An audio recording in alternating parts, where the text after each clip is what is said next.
இன்றைக்கி டீ போடுறதுக்கு முன்னாடி முடிவு பண்ணிட்டாங்க காலிஃப்ளவர் பக்கோடா போட்டு சாப்பிடணும்னு சொல்லிட்டு அதுக்கு தாங்க இன்றைக்கி ரெடி பண்ணி சூப்பரான காலிஃப்ளவர் பக்கோடா போட்டு சாப்பிட்டாச்சு. ஆனால் காலிஃப்ளவர் என்ன தான் கிரேவி செஞ்சாலும் காலிஃப்ளவர் பார்க்குறப்பயே நம்மளுக்கு தோன்றது இந்த பக்கோடா தாங்க செஞ்சு சாப்பிடணுன்னு தோணும். அந்த பக்கோடாவை எப்படி செய்யலாம், சிம்பிளாக ஈஸியாக சூப்பராக செஞ்சேன். 2 ஸ்பூன் வந்து பொட்டுக்கடலை மாவு எடுத்துக்கிட்டேன். 3 ஸ்பூன் வந்து பார்த்திங்கன்னா கடலை மாவு, கொஞ்சமாக மிளகாய்த்தூள், கரம் மசாலா, பெருஞ்சீரகம், அது கூட கொஞ்சம் மிளகு கலந்துருக்கு. அப்புறம் மிளகுத்தூள், கொஞ்சம் மஞ்சத்தூளுங்க. இதெல்லாம் மிக்ஸ் பண்ணி கொஞ்சமாக உப்பு போட்டுக்கோங்க. காலிஃப்ளவர் ஏற்கனவே நம்ம வந்து உப்பு லைட்டாக போட்டு சுடுதண்ணில் போட்டு எடுத்து வச்சுருக்கோம். அதனால் அதிலே லைட்டாக தண்ணி இருக்கும். வேணும்னா தண்ணி தெளித்து மிக்ஸ் பண்ணிக்கோங்க. ரொம்ப தண்ணியாக இருந்துடக்கூடாது. அந்த கிறிஸ்பி வந்து கம்மியாகிடும் தண்ணியாக இருந்தால்.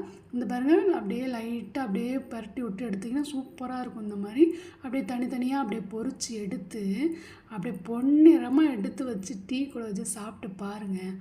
செம சூப்பராக இருக்குங்க. இந்த காலிஃப்ளவர் அடிச்சுக்க ஆளே கிடையாதுங்க. அவ்வளோ டேஸ்ட்டாக இருக்கும் இந்த காலிஃப்ளவர் பக்கோடா.